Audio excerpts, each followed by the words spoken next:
اعوذ باللہ من الشیطان الرجیم بسم اللہ الرحمن الرحیم۔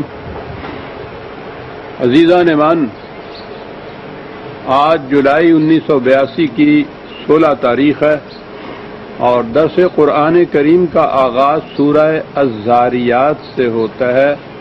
51 سورت کا نمبر ہے، اس کی پہلی آیت سے ہی، اور اس پہلی آیت کے پہلے لفظ کی بنا پر ہی سورت کا نام الذاریات رکھا گیا۔ دو لفظ کی 4 آیتیں ہیں۔ پہلے والذاریات ذروا فالحاملات وقرا فالجاریات یسرا فالمقسمات امرا۔ قرآن کا کیا انداز ہے! عرب حالانکہ زبان پہ اتنے نازاں تھے اور ان کی زبان کا تو مقابلہ دنیا کی کوئی زبان نہیں کر سکی، وہ بھی یہ متعین کرنے سے قاصر تھے کہ اس زبان کے، اس قرآن کے اسلوب کو کہا کیا جائے۔ یہ نثر بھی نہیں ہے، یہ شاعری بھی نہیں ہے، اور پھر یہ ہے کیا؟ اور یہی چیز تھی کہ جس کے لیے وہ کہتے تھے کہ معنوی لحاظ سے تو الگ رہا، اسلوب بیان کے اعتبار سے بھی یہ بے مثل کتاب ہے۔ دو لفظوں کی 4 آیتیں، چاروں گوشے کائنات کے اس میں سمٹ آئے ہیں۔ پہلے تو ان لفظوں کے معنی یوں ہی دیکھیے، پھر میں عرض کروں گا کہ عام طور پر اس سے مفہوم کیا لیا جاتا ہے، اور پھر یہ کہ میں سیاق اور سباق کے اعتبار سے مفہوم کیا لیتا ہوں۔ والذاریات ذروا، ذاریات غبار اڑانے والی، کسی چیز کو اڑا کے پھیلانا۔ فالحاملات وقرا، بوجھ کو اٹھانا۔ فالجاریات یسرا، سبک خرامی سے آہستہ آہستہ چلتے چلے جانا۔ فالمقسمات امرا، امر الہی کو تقسیم کرنے والی۔ یہ ہے 4 ٹکڑے۔ عام طور پر ان سے مراد لی جاتی ہے وہ ہوائیں جو غبار کو اٹھاتی ہیں، بادلوں کو کے مشکیزوں کو اپنے کندھوں پر لیے ادھر ادھر پھرتی ہیں، اور اس کے بعد پھر بارش یا امر خداوندی کو مختلف جگہ تقسیم کرتی ہیں۔ ٹھیک ہے، قرآن کریم نے، جیسا کہ آپ کو معلوم ہے، کائناتی نظام کے شواہد کو بھی اپنے دعوی کی تائید میں پیش کیا ہے، یہ بتانے کے لیے کہ جس طرح سے یہ سارا سلسلہ نظام کائنات اٹل قانون کی زنجیروں میں جکڑے ہوئے ہے، اسی طرح انسانی زندگی کے لیے بھی قوانین ہیں۔ تو یہ چیزیں فطرت کے مظاہر کے متعلق بھی ہو سکتی ہیں، جیسا کہ عام طور پر دیا جاتا ہے۔ لیکن ایک تو پچھلی آیت میں آپ دیکھیے گا کہ اس انقلاب عظیم کا ذکر تھا کہ جو برپا ہونے والا تھا، اور جو شاید بدر کی پہلی جنگ میں جس کا آغاز ہو گیا، بڑے زور و شور سے یہ چیز پچھلے کہی گئی تھی۔ یوم ینادی المناد من مکان قریب، یوم یسمعون الصیحۃ بالحق، یوم تشقق الارض۔ یہ تمام چیزیں ایسی تھیں جس میں نظر آتا تھا کہ ایک عظیم انقلاب برپا ہونے والا تھا، جس کے متعلق پہلے ہی سے یہ کہہ دیا گیا تھا کہ ایسا اب ہونے والا ہے، یہ ہو کر رہے گا۔ اور اصل چیز جو ہے، تاریخ ہماری نبی اکرم صلی اللہ علیہ وسلم کی بھی سیرت طیبہ، وہ اس دین کو متمکن کرنے کے راستے میں جس قدر کشمکش ہوئی، جس قدر انہوں نے صعوبات اٹھانی پڑی، جس قدر مشکلات کا سامنا ہوا، اور جس انداز سے ان پر حضور نے قابو پایا، فتح حاصل کی، غالب آئے، یہ تاریخ ساری وہ ہے۔ تو میں اسی اعتبار سے اس قسم کے الفاظ جو آتے ہیں، اسی سیاق و سباق میں لیتا ہوں۔ پہلے میں نے کہا کہ سابقہ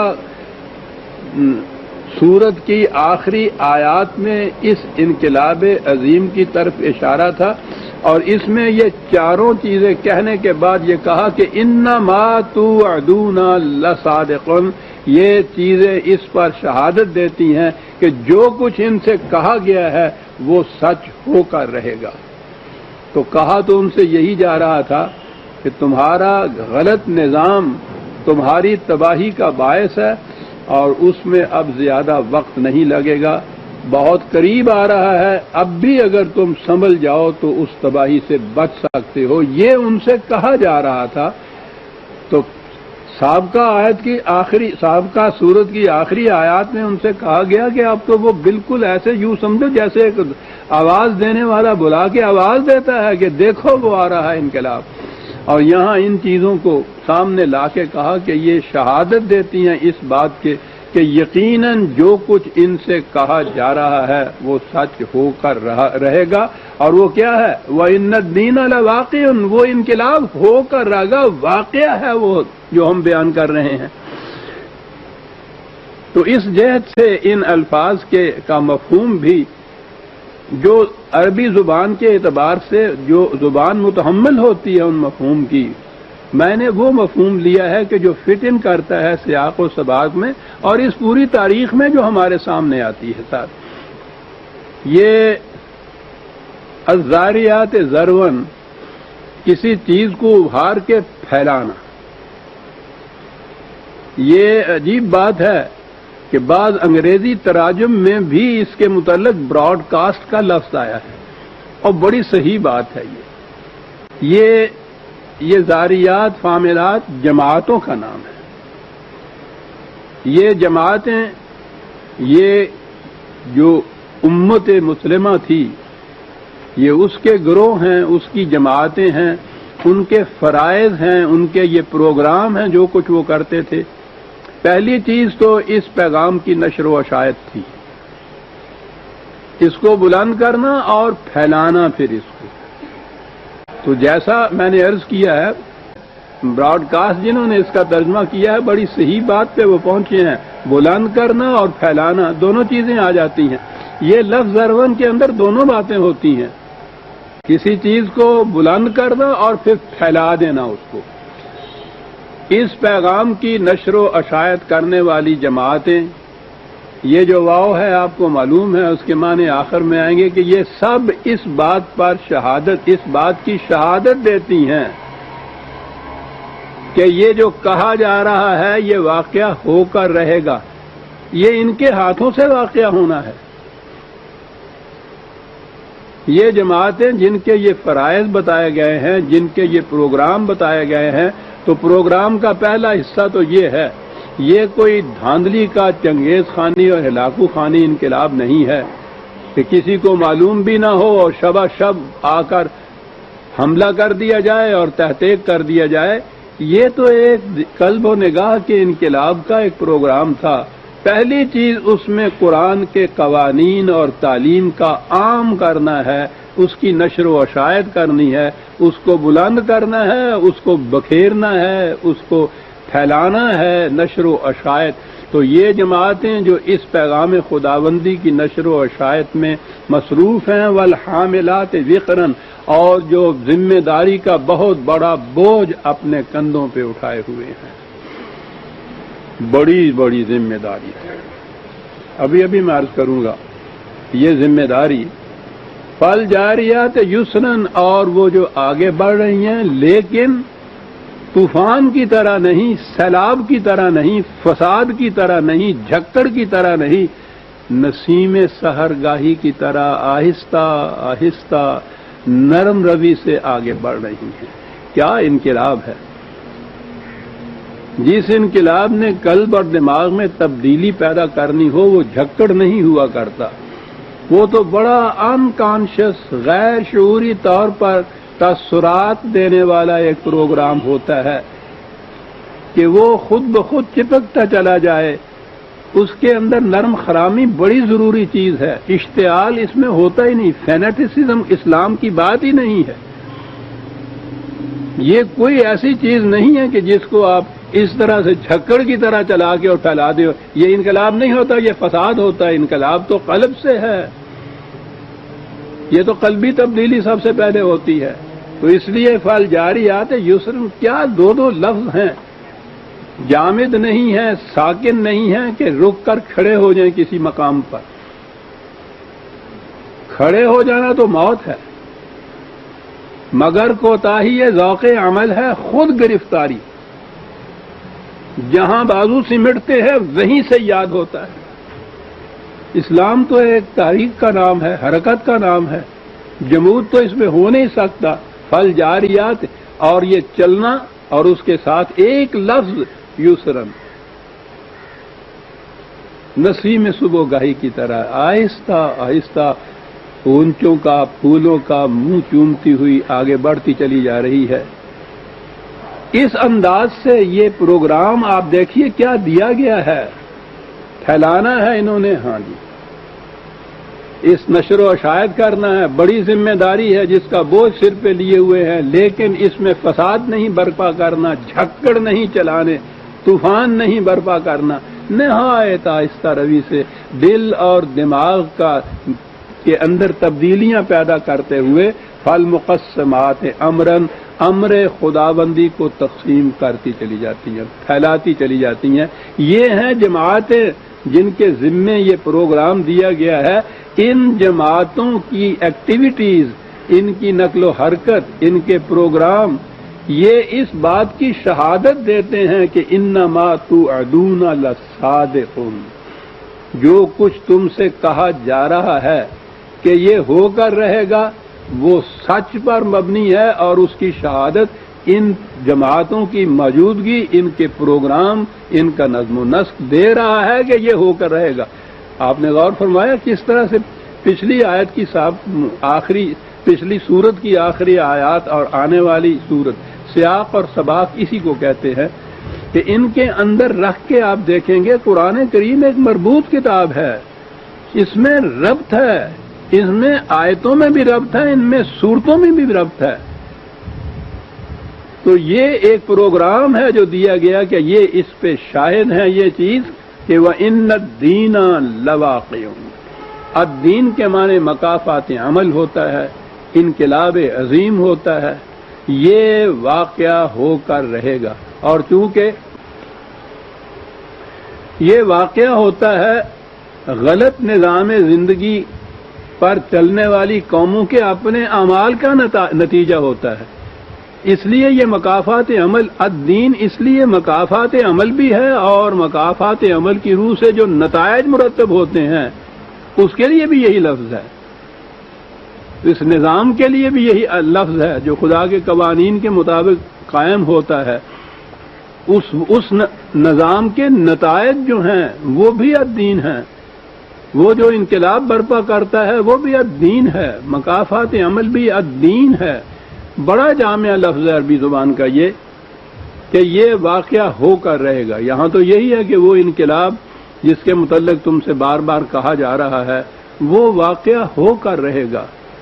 عزیزان من ذرا دیکھیے تو صحیح، دنیا ساری کی تاریخ میں مدنی زندگی 17 حضور کی 10 سال کی ہے، 17 یا 7 یا 8 سال کے مختصر ترین عرصے میں یہ پورا نظام قائم ہو گیا تھا، یہ پورا انقلاب واقعہ ہو گیا تھا. 22 لاکھ مربع زمین پر تو حضور کی زندگی میں ایک مملکت قائم ہو گئی تھی. ان عربوں میں جنہوں نے حکومت کا لفظ بھی نہیں سنا تھا اس سے پیشتر، وہ اس کے تصور سے ناآشنا تھے، ان میں یہ چیز قائم ہو گئی تھی. یہ کتنا بڑا عظیم انقلاب ہے.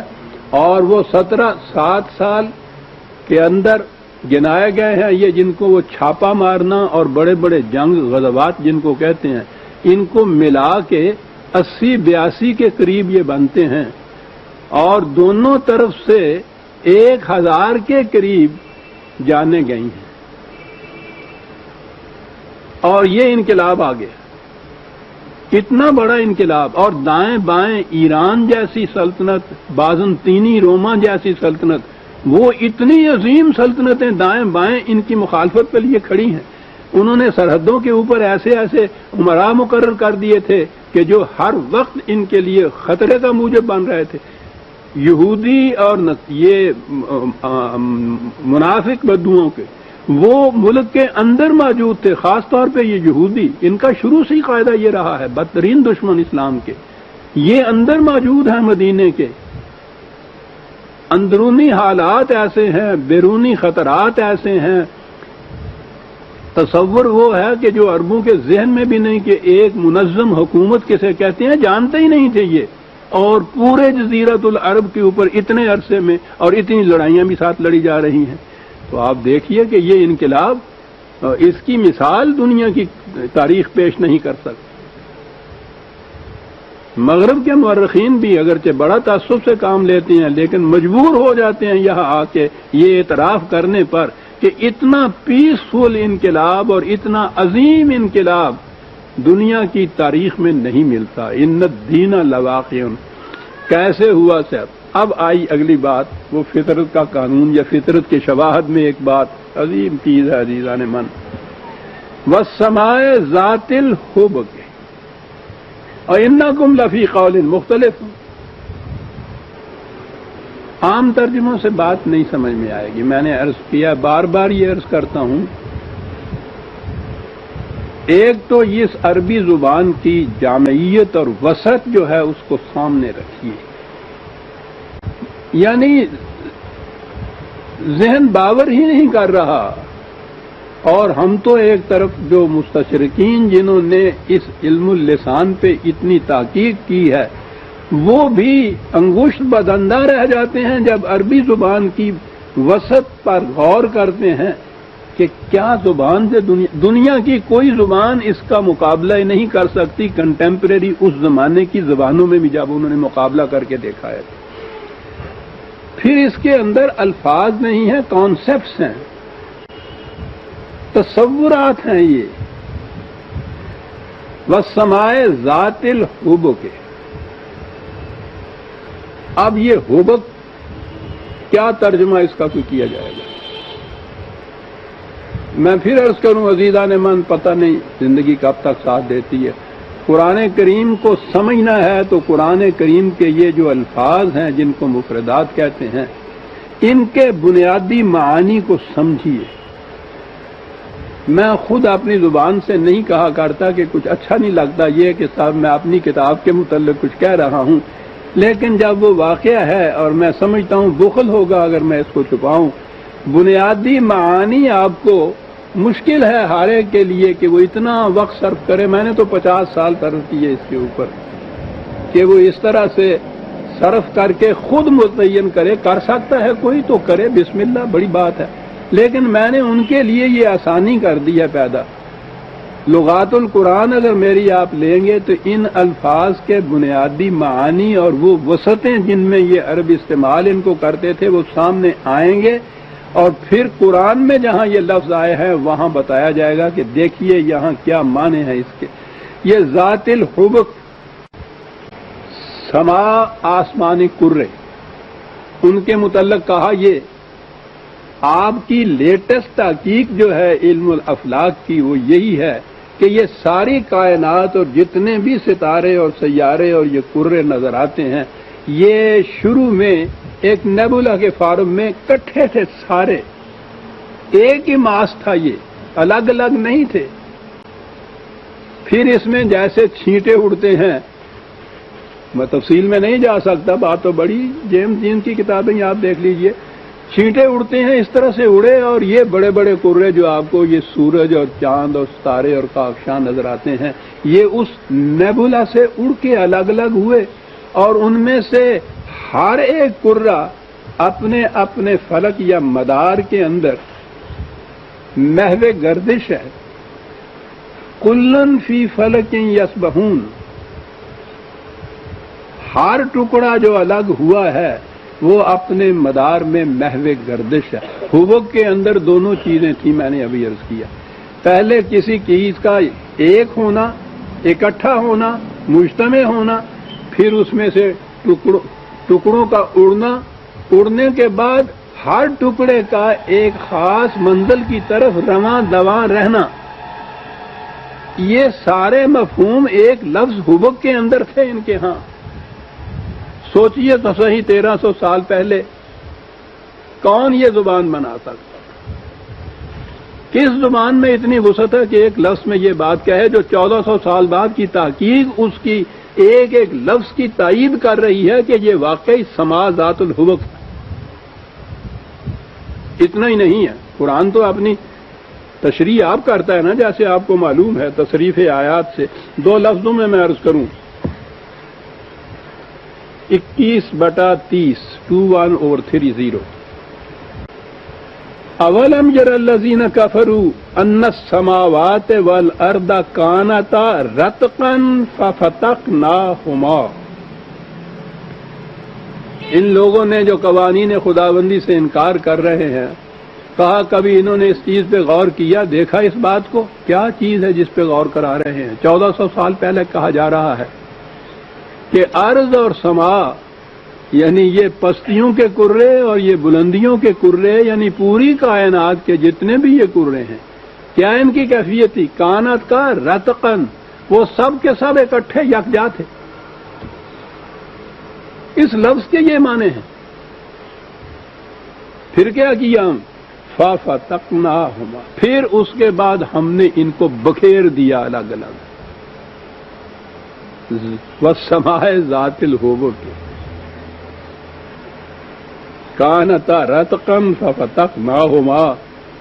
اور پھر اگلی بات تو پوچھو نہیں، پھر بایولوجسٹ کے لیے جو زندگی سے متعلق علوم کی کے انکشافات کر رہے ہیں، وَجَعَلْنَا مِنَ الْمَاءِ كُلَّ شَيْءٍ حَيٍّ، یہ میٹر، یہ مادہ غیر جاندار، غیر ذی حیات، اسے پانی کے چھینٹے سے اس میں زندگی پیدا کر دی۔ یہ آخری نقطہ ہے ان سائنس کے انکشاف کا۔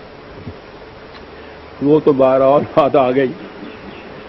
میں عرض کر رہا تھا کہ قرآن نے ایک لفظ ذات الحبق کہا ہے، دوسری جگہ رتقن ففتقناہما کہہ کے اس کی تفسیر کر دی ہے کہ پہلے یہ ایک ہی حیولہ سا جامد، اور اس کے بعد یہ الگ الگ ہوئے، ان کے چھینٹے اڑے، اور قرآن میں یہ ہے کہ کلن فی فلک یسبحون، ہر ایک ان میں سے اپنے اپنے پلانٹ کے اپنے اپنے مدار کے اندر محو گردش ہے، سرگرداں ہے، اور ان سب کا رخ ایک منزل کی طرف ہے۔ اس میں کوئی اختلاف نہیں، کسی قسم کا کوئی انتشار نہیں، کسی قسم کا۔ کہا کہ تم دیکھتے ہو کہ کائنات کے اتنے عظیم الجثہ نظام کے اندر، اتنے اتنے عظیم کروں کے اندر، جن کی کیفیت یہ ہے کہ ان میں سے ہر ایک اپنے اپنے مدار میں بھی گردش کرتا ہے، اور وہ دوسری گردش جو اس کی ہوتی ہے دورانی، وہ بھی کر رہا ہے، منزل ایک ہے، قدم یکساں اٹھتے ہیں ان کے، کوئی اختلاف نہیں۔ اگر سورج کی رفتار میں سیکنڈ کے کروڑویں حصے جتنا بھی کہیں فرق پیدا ہو جائے تو ساری کائنات ٹکڑے ٹکڑے ہو جائے۔ کہا دیکھتے ہو نظام کائنات کس حسن و خوبی سے چل رہا ہے، کیوں چل رہا ہے؟ اختلاف نہیں۔ ان کی یہ کیفیت انکم لفی قول مختلف، اور تمہاری یہ کیفیت ہے کہ آج کچھ کہتے ہو، کل کچھ کہتے ہو، یہاں کچھ کہتے ہو، وہاں یہ کچھ کہتے ہو، ہر بات میں اختلاف تمہارے۔ آپ دیکھتے ہیں کہ کیا مثال نظام کائنات کی دے کے، اور کیا نتیجہ اس سے اوپر قرآن مرتب کرتا ہے کہ وہاں کائنات کے نظام کی یہ کیفیت، تمہاری یہ حالت۔ اور پھر بتایا اس نے کہ اختلاف کا نتیجہ تو وہ تباہی اور روسیاہی ہوتا ہے، اور اس نے تو 1400 سال پہلے جو بتایا تھا چھوڑیے، آج تو آنکھوں سے ہم اپنے دیکھ رہے ہیں۔ 1 ارب آبادی مراکش سے لے کر انڈونیشیا تک بحر ذخار ان مسلمانوں کا، اور ایک ان کے اندر ایک گھاس کے تنکے جتنی 25-26 لاکھ کی ساری آبادی کی مملکت۔ اس کے بعد معاف رکھیے گا کیا الفاظ استعمال کروں کہ کیا کر رہی ہے۔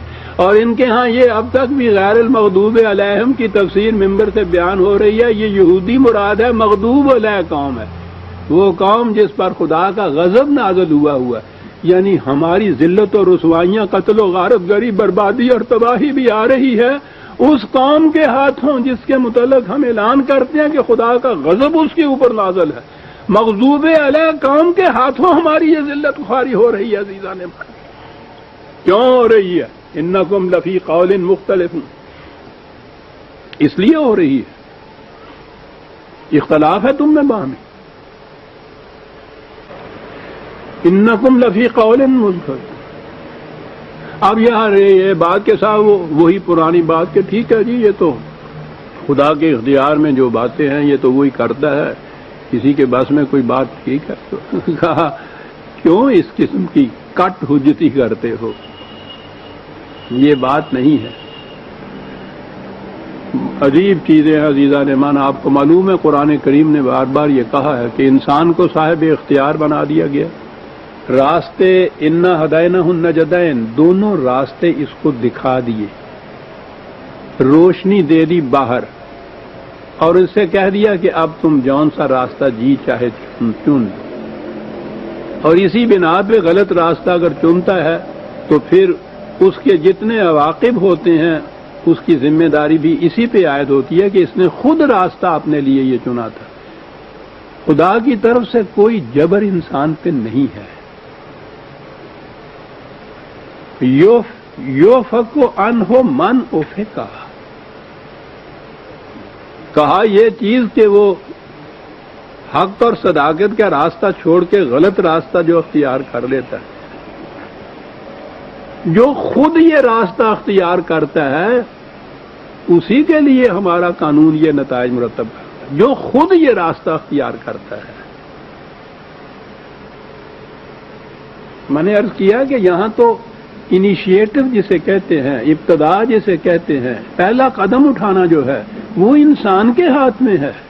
خدا کا قانون تو اس کے پیچھے پیچھے چلتا ہے. اسی کو عاقبت اور عواقب کہتے ہیں، کسی کے پیچھے پیچھے جانا. انسان صحیح راستے پہ چلتا ہے، خدا کے قانون کی خوشگواریاں اس کا ساتھ دیتی ہیں. غلط راستہ اختیار کرتا ہے، تباہیاں اور بربادیاں اس کا ساتھ دے رہی ہوتی ہیں. جون سا راستہ اختیار کرے گا اسی قسم کی منزل کے اوپر پہنچے گا. اس کا یوفک عنہ من افکا. دوسری جگہ کئی مقامات پر یہ قرآن نے کہا ہے کہ تم جب یہ کرو گے تو اس کا نتیجہ یہ ہوگا.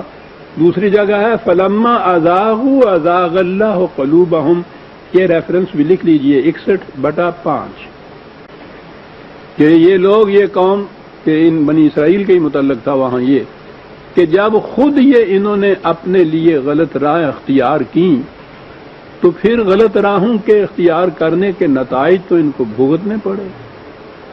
اللہ کی طرف سے تو اتنا ہی ہوتا ہے کہ جو روش کو اختیار کرتا ہے اس کے نتائج اس کے قانون کے مطابق مرتب ہوتے ہیں. یہ اٹل اور غیر متبدل قانون ہے. بس خدا یہی کرتا ہے کہ جیسا کوئی بنتا ہے اس قسم کے ہی نتائج اس کو بھگتنے پڑتے ہیں. تو یہ لوگ، ہم ان سے کہتے ہیں کہ ہاتھو برہانکم ان کو، اگر تم سچے ہو اپنے قول میں، اپنے دعوے میں، دلائل لاؤ اس کے سپورٹ. قرآن دلیل مانگتا ہے، خود بھی دلائل سے بات کرتا ہے، لیکن ان کی کیفیت یہ ہے کہ یہ جھگڑتے رہتے ہیں. آپ دیکھتے ہیں یہ آج بھی ہمارے ہاں جتنے، یہ اب تو نہیں ہوتے وہ مذہبی مناظرے جو ہوتے ہیں، مناظروں کی اب شکلیں بدل گئی ہیں. مناظرے تو اب بھی ہوتے ہیں، یہ اخبارات اتنی تعداد میں نکلتے ہیں کہ سب مناظروں کے اکھاڑے ہیں. آج اس کی طرف سے یہ نکل رہا ہے، کل اس کی طرف سے مخالفت ہو رہی ہے، پھر اس کا جواب دیا جا رہا ہے. جھگڑے تو قرآن کے ماننے والی قوم اور اس کے اندر جھگڑتے ہیں اور قیاس آرائیاں کرتے ہیں، اٹکلیں دوڑاتے ہیں. کوئی دلیل نہیں پیش کرتے، کوئی علمی سند نہیں پیش کرتے، کوئی اتھارٹی پیش نہیں کرتے. اتنی سی چیز صاحب کہ اسلام نے یہ کہا ہے جناب، ارے کوئی بتاؤ تو صحیح. کوئی صاحب ہیں جن کا نام محمد اسلام ہے، انہوں نے یہ کہا ہے. ارے کچھ کہو تو صحیح اس کی اتھارٹی، یا جو آپ نے کہہ دیا وہ اسلام نے کہا ہے. اسلام اس کو ناجائز کہتا ہے، اسلام اس کو جائز کہتا ہے، اسلام یہ کہتا ہے، اسلام وہ کہتا ہے، کہتے چلے جا رہے ہیں. کوئی سند نہیں، کوئی اتھارٹی نہیں. یہ ہے لٹکلیں دوڑانا. الذین ہم فی غمرۃ ساہون، یہ وہ لوگ ہیں جو جہالت کی بنا پر اصل مقصد سے بے خبر رہتے ہیں. یہ پھر زبان کی بات آ جائے گی. عجیب لفظ ہے یہ ساہون، صاحب جس کو کہتے ہیں. عربی زبان میں یہ جو حروف ہوتے ہیں یہ بھی بڑا اثر پیدا کرتے ہیں معانی میں. اور فی کے ساتھ اگر یہ ہو تو اس کے معنی ہوتا ہے کسی چیز کا علم نہ ہونا اور پھر اس کو ترک کر دینا.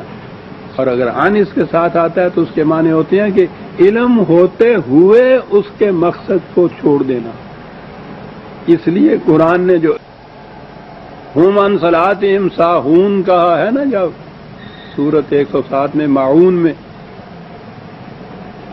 یکذب بالدین، تو وہ ان کے معنی کہا ہے کہ یہ جانتے بوجھتے کہ صلات کا مفہوم و مقصود کچھ اور ہے، اس کے نتائج کچھ اور نکلنے چاہیے، اس کے باوجود ان مقصد کو چھوڑ کے اور ہم جو راہون ہو یکم، یہی جو مری اور محسوس حرکتیں ہیں ان کا نام صلات رکھ لیا ہے، وہ وہاں ان آیا ہے. بات دوسری طرف چلی گئی. یہ لوگ اپنے آپ کو جہالت میں رکھ کر اور اصل حقیقت سے بے خبر رہتے ہیں.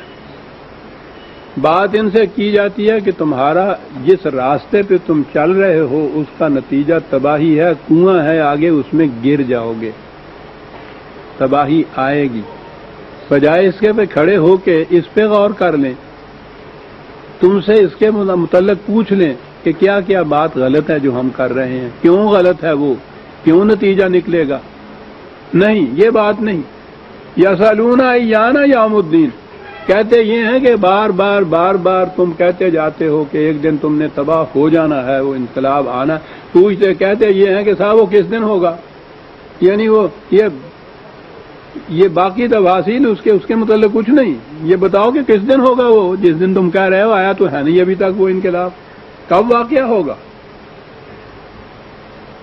کہتا ہے وہ جو آئے گا تو وہ 29 کا چاند نہیں ہے جس کی خوشی تمہیں ہوگی. جب وہ انقلاب آئے گا، تباہیاں جب آیا کرتی ہیں، یوم ہم علی النار یفتنون، قرآن کی اصطلاح ہے یہ نار، جس کو جہنم کے شعلے یا آگ کہا جاتا ہے. سب سے زیادہ تباہی لانے والی چیز چونکہ نار اور آگ ہی ہے، اور جنگ کے لیے یہ لفظ استعمال ہوتا ہے عربی زبان میں. اس لیے ان تباہیوں کے اندر جو بھونتا ہے انسان، جگر سوختہ جسے ہم کہتے ہیں، ان معنوں میں آتا ہے یہ کہ اس دن تو یہ کیفیت ہوگی اور تم اس کے لیے جلدی مچا رہے ہو کہ وہ آتا کیوں نہیں ہے، کب آئے گا، جلدی بتاؤ. جس دن آئے گا تو اس دن کہا جائے گا ذوقوا فتنتکم. کیا بات ہے، یہاں وہاں یفتنون تھا، وہاں بھی لفظ فتنہ ہے. کہا جائے گا کہ لو اب وہ جو تم نے خود اپنے لیے آگ بھڑکائی تھی اس کا مزہ چکھو. فتنتکم، تمہارا اپنا برپا کیا ہوا فتنہ. فتنہ بھٹی کو کہتے ہیں، آگ بھڑکائی ہوئی، اب اس کا مزہ چکھو. اور اس وقت کہا جائے گا ھذا الذی کنتم بہ تستعجلون، یہ ہے وہ انقلاب کا دن جس کے لیے تم بڑی جلدی مچایا کرتے تھے کہ آتا کیوں نہیں ہے، لاتے کیوں نہیں ہوں. دیکھ لیا تم نے جب یہ آیا، پھر کتنی خوشگواریوں کا پیغام لایا تمہارے واسطے. یہی کہتے تھے کہ نہ مانگو اس کے لیے دعائیں، نہ مچاؤ جلدی اس کے لیے. تمہارا اپنا فتنہ، تمہاری وہ تعذیب اپنے ہاتھوں سے آپ ہی خودکشی کرے گی، جو کہا قرآن اقبال نے، فتنتکم ھذا الذی کنتم بہ تستعجلون. یہ ہے جس کے لیے جلدی مچایا کرتے تھے. ان المتقین فی جنات وعیون، اور اس کے مقابلے میں یہ دوسری جماعتیں جو اس حق کا نظام لے کر اٹھی ہیں، کتنی مصیبتیں مشقتیں برداشت کر رہی ہیں. انجام کار جب وہ صحیح نظام قائم ہوگا تو وہ پھر ان کے ہاں اصطلاحات تھیں، گھنے سائے والے باغ، صاف ستھرا شیریں پانی، اس کے چشمے. عرب کی سرزمین میں آپ آج بھی جائیے تو پتہ چلتا ہے کہ واقعی یہ چیزیں ان کو کہنے کی تھی. ان چیزوں سے وہ سمجھ سکتے تھے کہ کیا بات ملے گی. ان کے ہاں صاف شفاف میٹھے شیریں پانی کا ایک کٹورا پوچھو نہیں کیا معنی رکھتا تھا. وہ معلوم ہے وہ بدو لے کے گیا تھا ہارون رشید کے پاس تحفہ، وہ مٹکی تھی اس میں کچھ تھا. کہنے کے کیا لائے، کہنے لگے کہ ایسا چشمے کا پانی ہم نے کبھی نہیں دیکھا تھا. جینا چاہا کہ ہم خود پی جائیں اور آپ کو معلوم رکھے، اور میں لے کے آیا ہوں 200 میل سے، پتہ نہیں لے کے آیا تھا چشمے کا صاف چشمے کا پانی۔ ان کے لیے کیفیت یہ تھی۔ قرآن اسی قسم کی مثالیں دے کے ان کو سمجھاتا ہے۔ آخذین ما آتاہم ربہم، جو کچھ بھی عطا ہوگا ان کے خدا کی طرف سے وہ جھولیاں بھر بھر کے اس کو لیں گے، اس لیے کہ انہم کانوا قبل ذالک محسنین، اس لیے کہ اس سے پیشتر انہوں نے بڑی حسن کارانہ زندگی بسر کی تھی۔ میں نے عرض کیا ہے پہلے بھی کہ یہ محسن کا لفظ یہ نہیں کہ احسان کرنے والے، ہمارے مفہوم میں تو وہ جو احسان والی بات ہے وہ تو پوچھو ہی نہیں، ساری عمر دوسرے کے سر پہ چڑھا رہتا ہے، ایک دفعہ اس پہ احسان کر کے۔ اس کے معنی ہوتا ہے کسی کی کمی کو دور کر کے اس کا توازن برقرار رکھ دینا۔ مومن انفرادی طور پہ یا اجتماعی طور پہ ان کے نظام کا مقصد یہ ہے کہ کسی کی کمی جو واقع ہو گئی ہے اس کو پورا کر کے اس کو پاؤں پہ کھڑا کر دیا جائے، اس کا توازن برقرار کر دیا جائے، اسے کہتے ہیں احسان، اور ایسا کرنے والوں کو کہتے ہیں محسنین۔ یہ وہ تھے کہ جن کی اپنی زندگی اپنی ذات بھی اعتدال اور توازن بردوش تھی، اور یہ ان کا فریضہ بھی یہ تھا کہ جس کا توازن بگڑ رہا ہو اس کا توازن کو صحیح کر دیا جائے۔ اس کی وجہ سے یہ ان کو نظام ملا ہے جس میں یہ جنت اور عیون ملے ہیں۔ ان کی کیفیت یہ تھی، دو ایک چیزیں اس میں یہ کہی گئی ہیں ان کی۔ مومنین کی خصوصیات سے تو قرآن بھرا پڑا ہے، یہاں دو باتیں بڑی اہم ہیں۔ کانوا قلیلا من اللیل ما یہجعون، یہ تفصیل ہے، یہ راتوں کو بہت کم سوتے تھے۔ شب بیدار متقی پرہیزگار تو اب بھی ہمارے ذہن میں ہے نا۔ اب وہ راتوں کو جو نہیں سوتے وہ کیا کرتے ہیں؟ ایک لفظ ہمارے ہاں عبادت کرتے ہیں۔ عبادت کی تفصیل، نماز تو پڑھ چکے ہیں عشاء کی، باقی ساری رات نفل پڑھتے رہتے ہیں یا تسبیح پھیرتے رہتے ہیں، راتوں کو اس لیے جاگتے ہیں۔ یہ یہاں نہیں کہا، یہ بڑی اہم چیز ہے جو کہی گئی ہے نبی اکرم صلی اللہ علیہ وسلم کے متعلق سورہ مزمل میں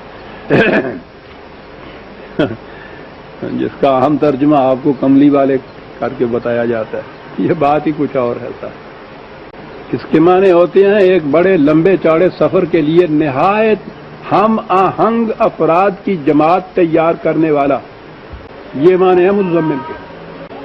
کتنا عظیم پروگرام ہے حضور کے ذمے۔ پہلی چیز جماعت کی تشکیل ہے،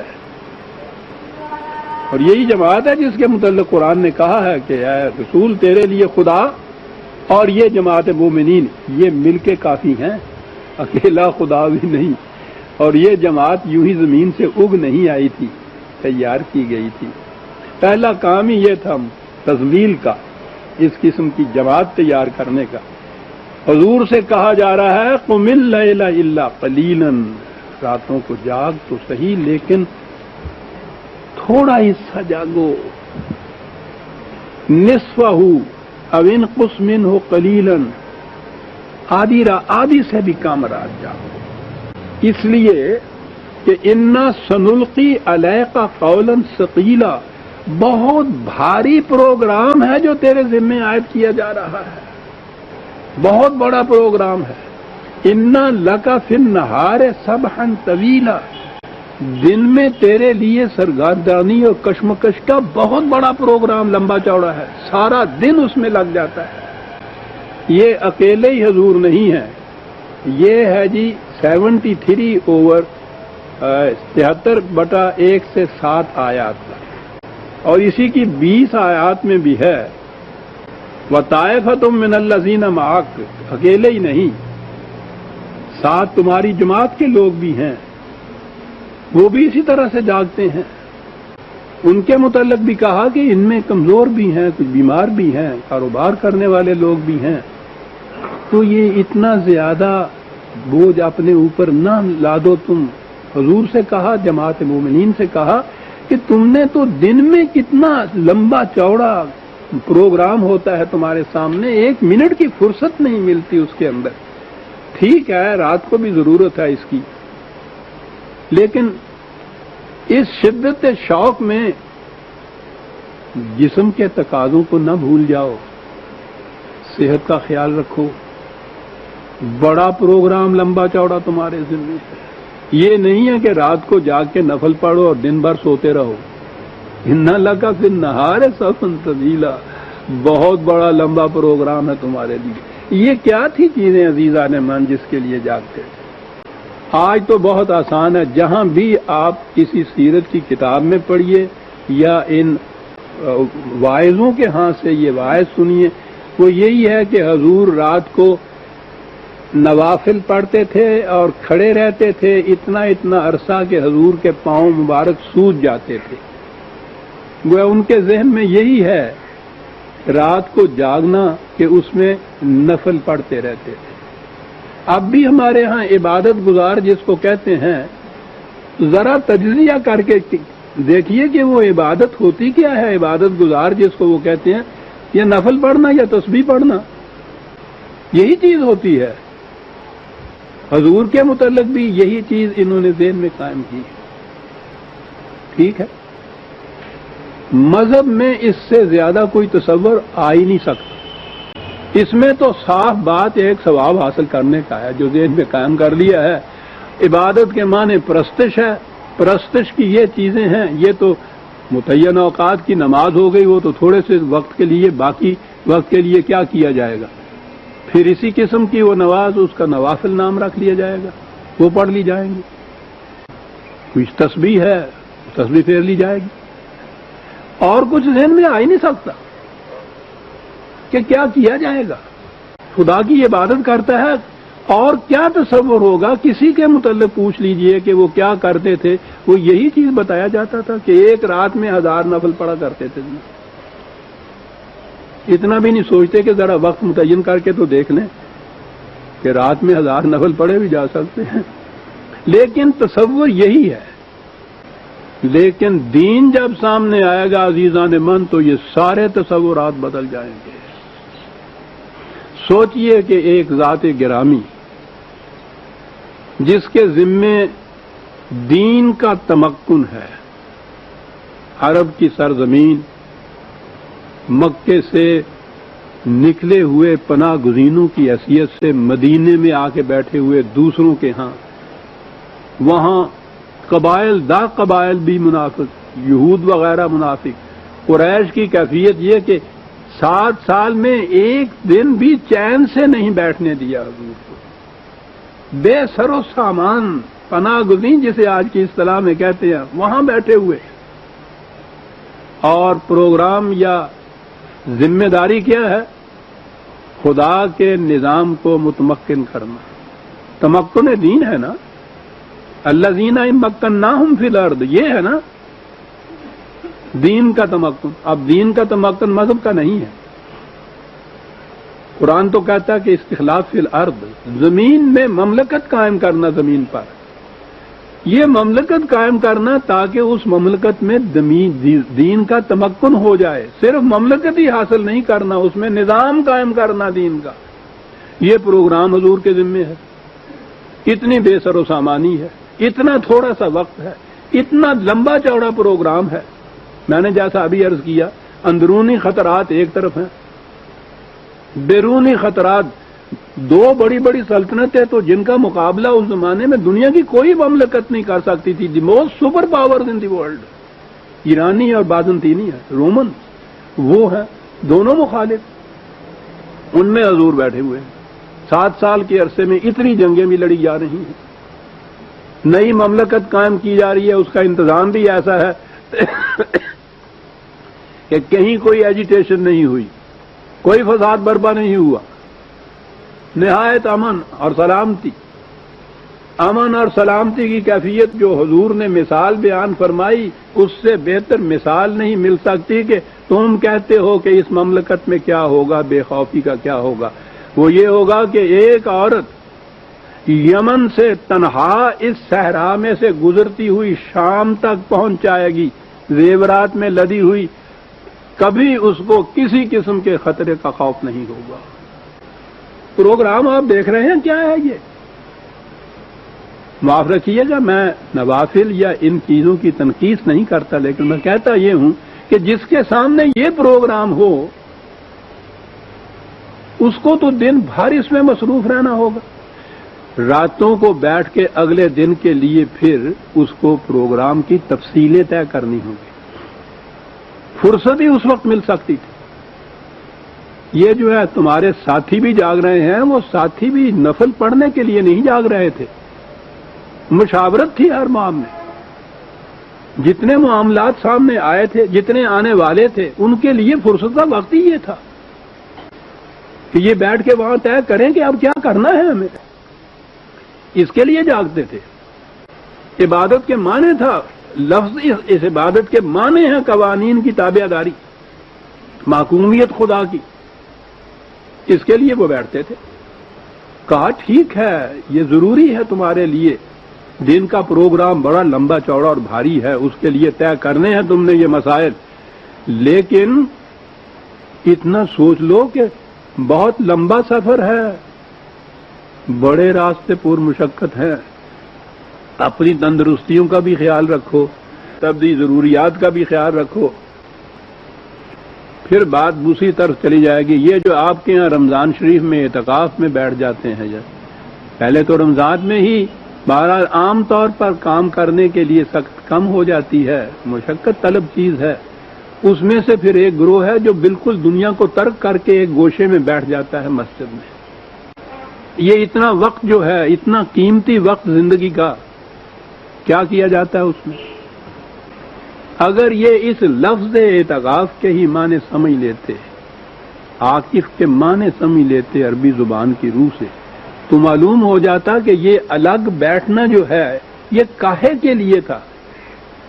یہ بھی جو حضور راتوں کو بیٹھ جاگتے تھے اور صحابہ ساتھ ہوتے تھے، یہ بھی اعتکاف تھا، کاہے کے لیے؟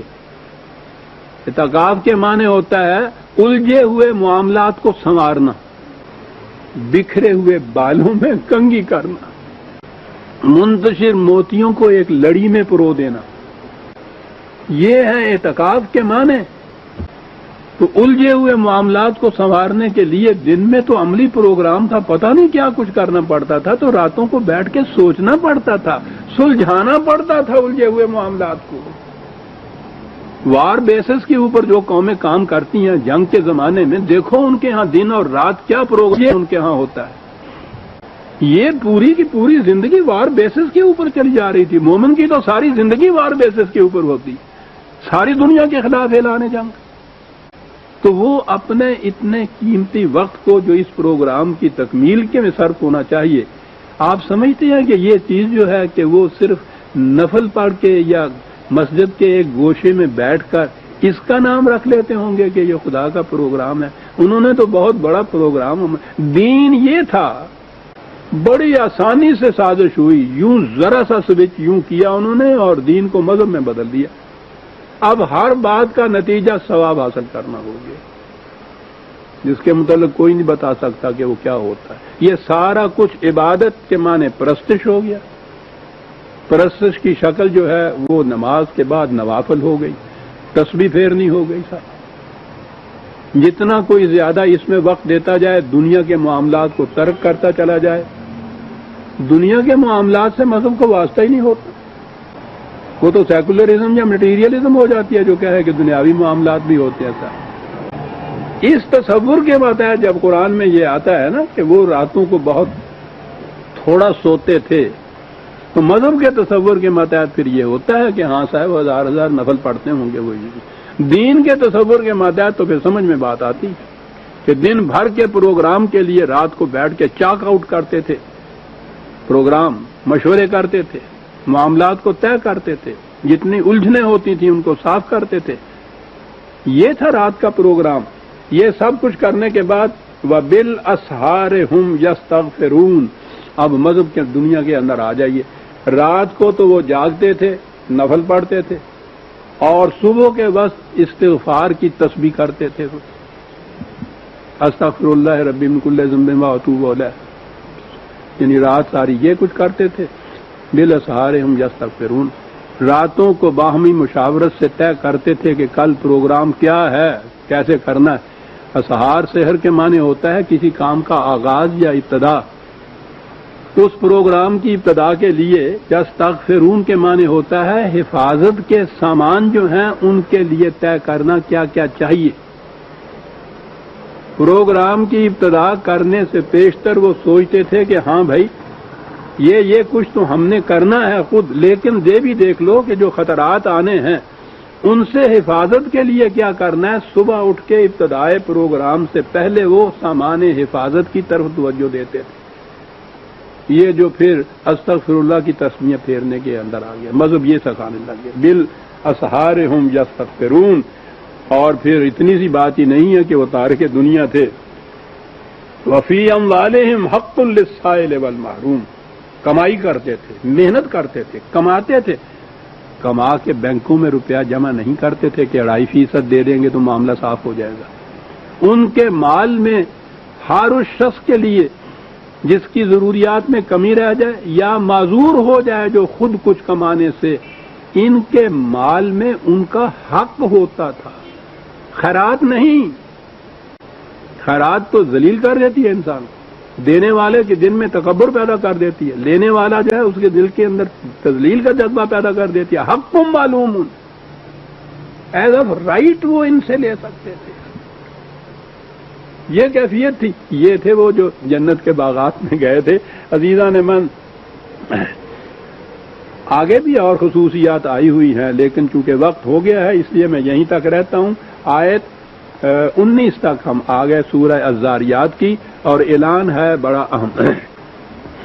آپ کو معلوم ہے یہ جو عید مبارک آنے والی ہے یہ کیا ہے؟ چھوٹی عید، سیویوں کی عید، اور وہ بھی آپ جن کو مل سکے میٹھی عید۔ یہ ہے کیا؟ یہ ایک ہی تہوار ہے جس کے منانے کا حکم خدا نے دیا ہے، اور یہ ہے نزول قرآن کا جشن۔ قرآن کے نزول کی ابتدا اس مہینے رمضان میں ہوئی تھی،